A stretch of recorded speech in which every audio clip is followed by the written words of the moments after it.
Hi guys, TotallyDubbed here, and today I'm doing a video review on the BenQ PD2705Q. Now this takes on from its predecessor, the PD2700Q, which I previously reviewed on my channel. So if you want to check that review, it's down in the description below. Now this monitor, unlike its predecessor, can be found for £400 in the UK. If you're interested in buying it or indeed live elsewhere outside of the UK, the locally link in the description below will take you to your localized Amazon store. Now this is a £100 premium at the time of making this video over its predecessor. So in this review I'll be looking at if it's worth that extra premium, and furthermore actually if this monitor is any good. Now before jumping into this video, if you do have Instagram, I'd very much appreciate a follow. It's at TotallyDubbed, it'll be on your screen right now, and yes, you guessed it, it's in the description box. So let's get into this review. So let's first start off and talk about core specs. This model is a 27-inch IPS 1440p monitor that runs at 60 Hz natively. This is also an 8-bit panel that has a quoted 300 nits in terms of total brightness. Furthermore, it has two 2-watt speakers built in, and in terms of display inputs, it will accept USB Type-C, DisplayPort, and also HDMI. It also has HDR capabilities and has a KVM switch as well, and that's thanks to the 4-port USBs that it's got underneath. So it's a 4-port USB hub as well, and doubles up as a KVM switch because you can plug in a mouse and keyboard directly into your monitor and not have to plug it into your PC. Now how does this compare to its predecessor, you might be asking? First of all, the predecessor is a 10-bit panel that has a quoted 350 nits of brightness. Other than those 2 points, the newer successor, shall we say, the one on review here, is essentially better in every single department. It has better display input, it's got better speakers, it's also got the KVM capability, and it's also got HDR as well.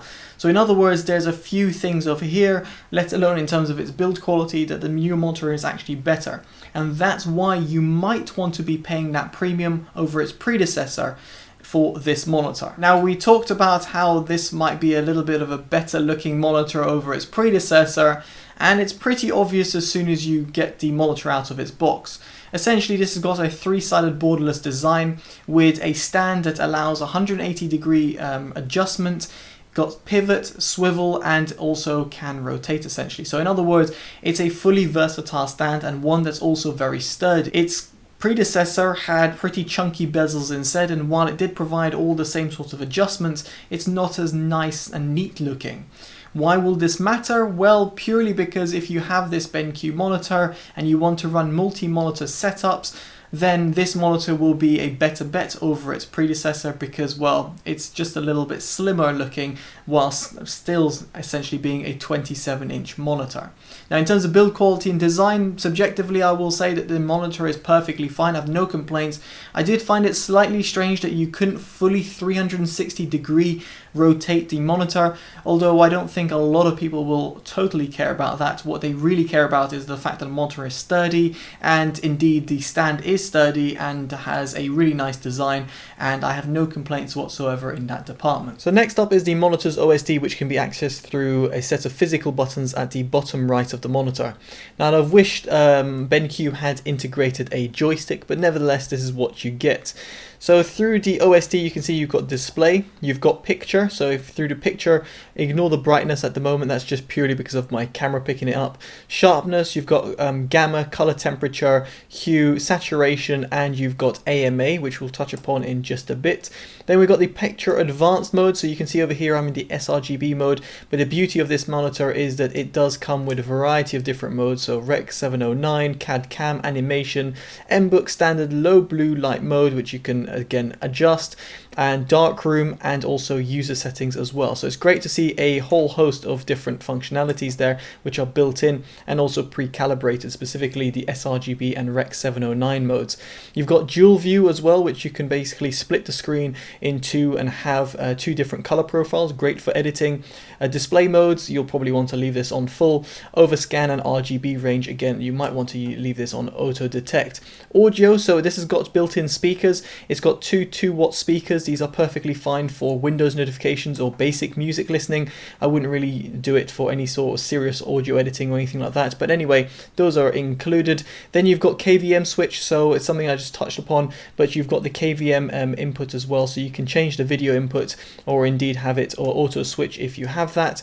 In terms of setup, or in terms of system, sorry, it's just general system settings, so you can customize the keys, you can customize a few other options, for example auto power off, have some information about the monitor, and even have a burn-in cleaner if you so wish. In terms of ergonomics, this is to do with the sensor. You can see I've got it off at the moment, but you can have it enabled, and then you can have the light meter and all that stuff as well. So the OSD is pretty comprehensive, but I just wish BenQ integrated this through a joystick control. Now, while the OSD and its features and stands and all of that good stuff is very important, what we're really interested in is the image quality, because let's face it, if you're a designer or someone that's interested in this monitor, you're going to be looking for that pinpoint accuracy, specifically in the sRGB range.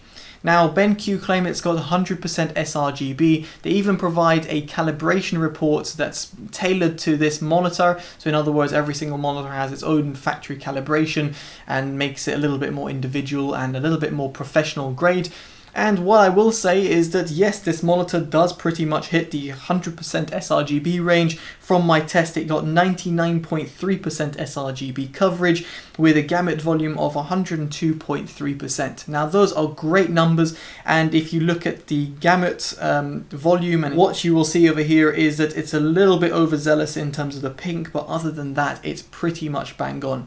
It's very much what I expected from this monitor, and it's great to see it. Now, in terms of its overall color accuracy, in tested against the sRGB profile, what I will say here is that I was expecting just a little bit more.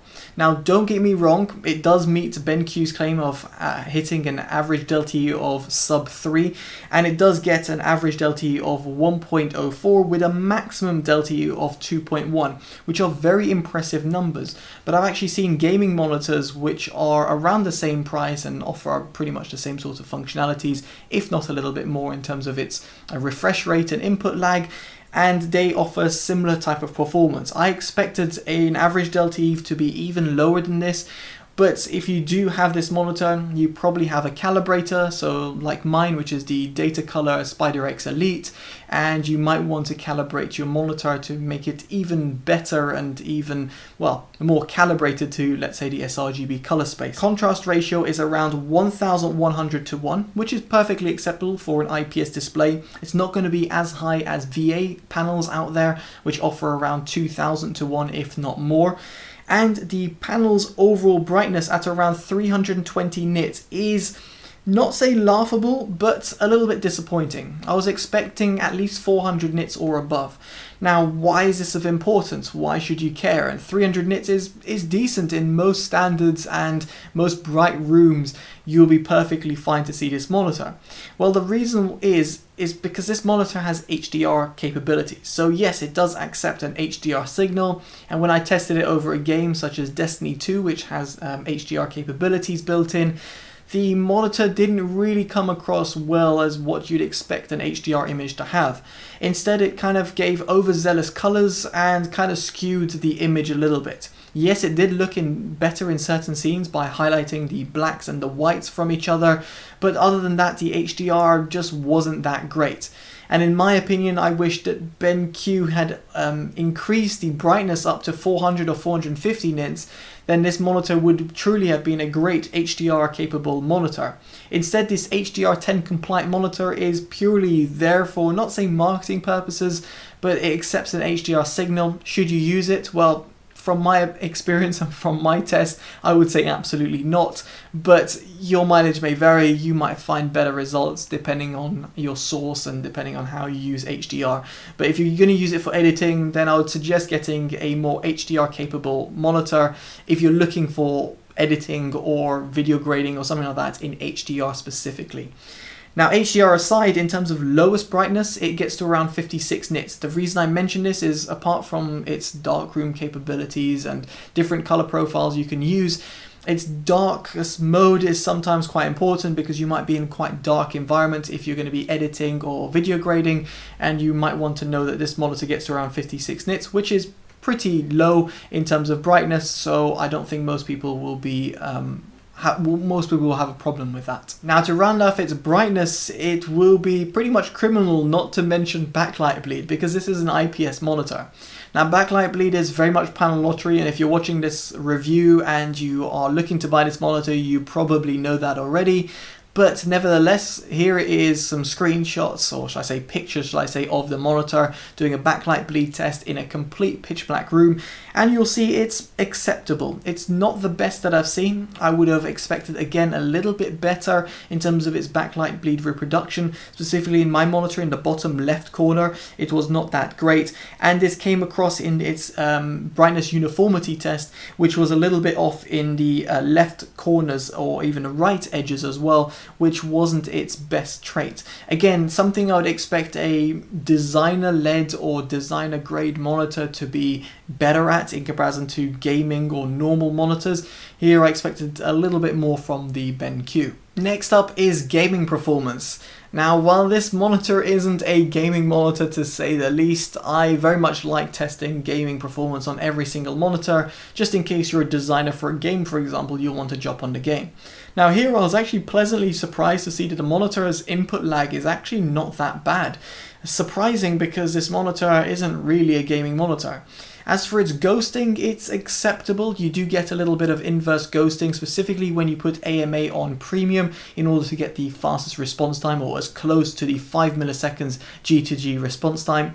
But what I will say over here is that while this isn't a gaming monitor, given its 60 Hz refresh rate and not super fast response time in comparison to other gaming monitors out there, I will say that its input lag is pretty impressive for a monitor of its class, and one that I would happily see myself using if I was a casual gamer. Again, not a competitive gamer like I am on Counter-Strike, but if you're a casual gamer and therefore a designer as well, then I think you'll be pleasantly surprised at the overall gaming performance given the monitor that you're looking to buy. So what is my verdict on this monitor? Well, as I said at the beginning of the review, this monitor is very much like its predecessor. It's kind of like a step up from its predecessor in a lot of ways.